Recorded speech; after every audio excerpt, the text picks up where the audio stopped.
ও আমারে ডাকে না, কিন্তু আমি যে দয়াবান। ও আমারে একটা সেজদাও দেয় না, কিন্তু আমি যে মেহেরবান, আমি করবো কি?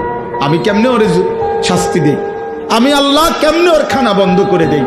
আমি যদি ঘুম বন্ধ করে দেই, ও তো বাঁচবে না।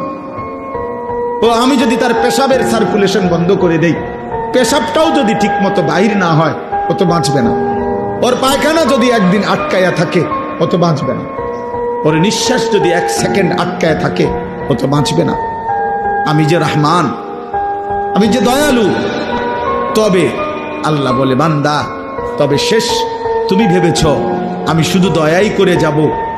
না রে বান্দা, আমার ব্যালেন্স আছে, আমার একটা ভারসাম্যতা আছে।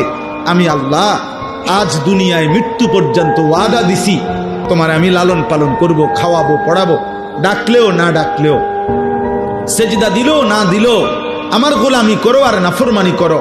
তবে মালিক ইয়াউমিদ্দিন, মনে রাখবা আমি কিন্তু বিচার দিবসের মালিক, আমি বাদশাহ, আমি রাজা ধীরাজ, আমি জব্বার, আমি কাহার।